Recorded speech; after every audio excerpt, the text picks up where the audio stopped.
नरेंद्र मोदी जी बहरे होने वाले हैं। याद रखना, हम 85% कौम है इस देश के। हम कुर्सी पर बैठाना जानते हैं तो हम कुर्सी से गिराना भी जानते हैं। तो ये यूरेशियाई विदेशी लोग अफगानिस्तान पर, तालिबान पर, यूरेशिया नजर आएंगे।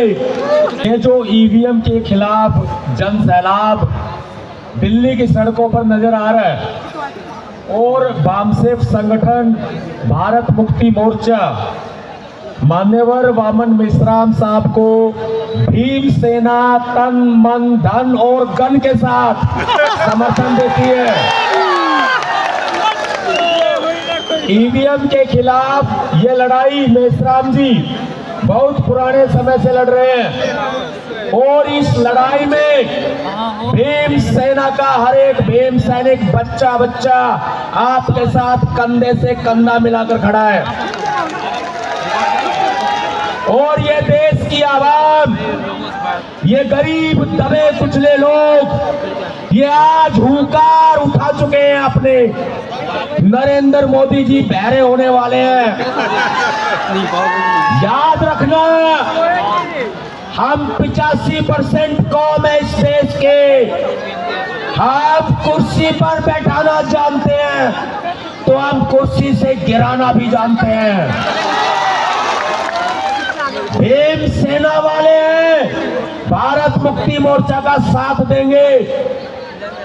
BJP, Bharatiya Janata party, RSS के लोग ये ना समझे कि ये ईवीएम का आंदोलन टुकड़ों में हो रहा है।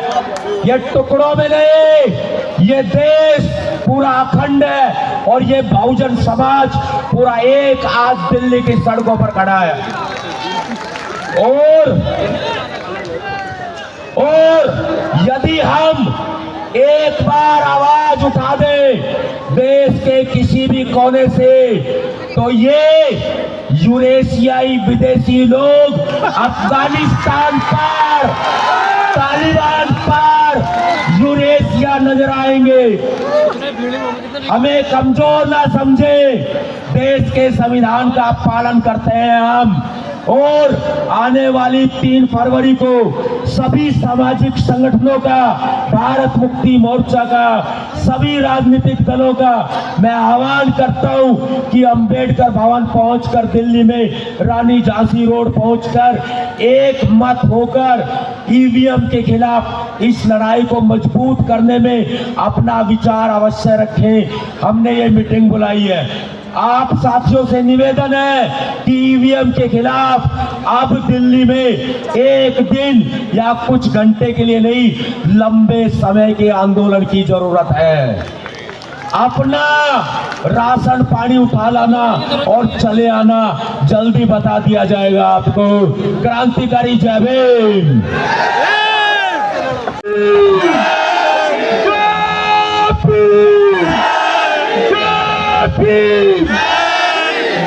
संविधान।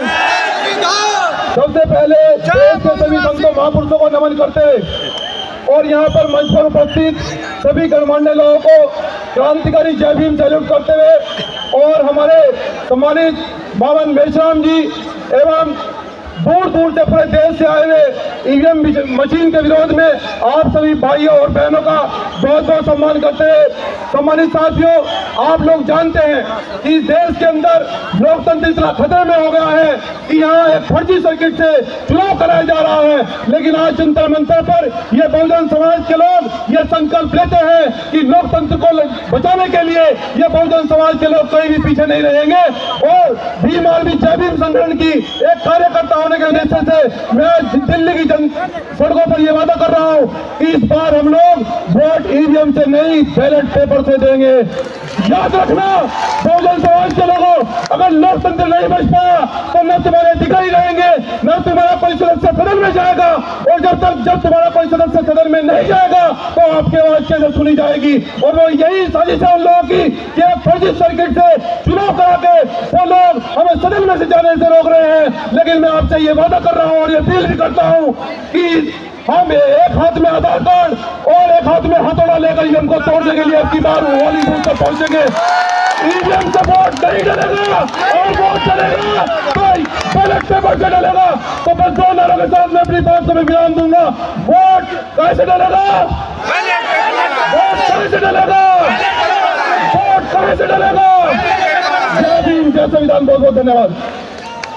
ये सरकार बोलती है सबका साथ सबका विकास। कहाँ है सबका साथ सबका विकास? इतने तो बच्चों के डायपर लीक नहीं हो रहे, यूपी सरकार में इतने पेपर लीक हो रहे हैं। ये सरकार कहाँ है? बताओ, इसके 10 साल की कार्यकाल में कोई भर्ती पास हुई है? युवाओं को चूतिया बना दे दिया सरकार, अपने पैसे बना ले दिए, युवाओं को बाद में धक्का मार दे दिया। पेपर लीक, पेपर लीक क्या करें? बच्चे फांसी लगा के मर रहे हैं, युवा सड़कों पर मर रहा है, किसान खेतों में मर रहा है, महिला फांसी लगा रही। क्या हो रहा है इस सरकार में? बोलने सब एक केवल राशन फ्री देने से कुछ नहीं होता मेरे भाई। राशन साथ सबका विकास। राशन में भी क्या दे रहे हैं? 1 किलो गेहूं, 1 किलो बाजरा, 3 किलो चावल। इससे क्या हो रहा है? 1 किलो चावल, 1 किलो गेहूं से सरकार का अगर पेट भर रहा है, किसका हो रहा है? गरीब को 5 किलो में क्या मिल रहा है? मिट्टी का तेल मिल जाता, गरीब अपने घर में उजाला कर लेता, उसे खा गए। उज्ज्वला कनेक्शन योजना चलाई इन्होंने, किसी गरीब को सिलेंडर मिल रहा है? किसी को नहीं मिल रहा, सब्सिडी ये खा गए। पेट्रोल 400 पार होने जा रहा है इस बार। अगर ये तो ईवीएम से 1000 पार कर लेंगे, अगर इनमें हिम्मत है तो बैलेट पेपर से चुनाव कराए। ये अगर 3 सीट भी ले आए यूपी से, ईवीएम पे भरोसा क्यों नहीं है? ईवीएम बेईमानी, धांधलेबाजी। जब यूएस ने, जर्मन ने, फ्रांस ने, अमेरिका ने ईवीएम बंद कर दिया तो इंडिया बैन क्यों नहीं कर रहा? अगर हिम्मत है तो बिना ईवीएम के चुनाव करा के दिखाए। रुके रहिएगा, क्या माहौल दिख रहा है? देखिए, माहौल तो कुछ नहीं दिख रहा है, लेकिन इनका जो जुमला है ना, क्या अब की बार 400 पार तो हो सकता है। जब गृह मंत्री तड़ीपार है तो इनकी कहने से 400 पार भी हो सकता है। भाई, एक व्यक्ति का, कोई भी युवा अगर उसके खिलाफ 151 का मुकदमा भी दर्ज हो जाए ना, तो वो न तो नौकरी मिल सकती है और ना ही कोई हथियार का उसको लाइसेंस बन सकता है। लेकिन हमारे देश में ये जो तड़ीपार है उसको गृह मंत्री बना कर सर्वोपरि बैठा रखा है। अगर किसी व्यक्ति के खिलाफ एक मुकदमा दर्ज हो जाए तो उसको नौकरी नहीं मिल सकती और हमारे देश में गृह मंत्री बन सकता है। तो कोई संभावनाओं का कोई आता पता नहीं है सरकार में। जी खत्म होगी, बिल्कुल रोक पाएंगे। ये हमारे माननीय मोदी जी और योगी जी बोलते हैं कि जनसंख्या कम करो, जनसंख्या कम करो। जनसंख्या कम वालों को फायदा क्या मिल लिया है? आयुष्मान कार्ड उनका बनना है जिनके 10-12 बच्चे हैं, जिनके 2 बच्चे हैं, 2 मियाँ बीवी, उनका आयुष्मान कार्ड नहीं है। तो जनसंख्या क्या फायदा? फिर तो जनसंख्या बढ़ाई जाए ना। फिर ये बोलते हैं जनसंख्या कम करो, देश को आगे बढ़ाओ। जो गरीब है, यतीम है, जिनके 2 बच्चे हैं, 2 मेरे 3 ऑपरेशन हो चुके, मेरा आयुष्मान कार्ड नहीं है, पैसों से ऑपरेशन कराता हूँ। किस काम की सरकार है ये?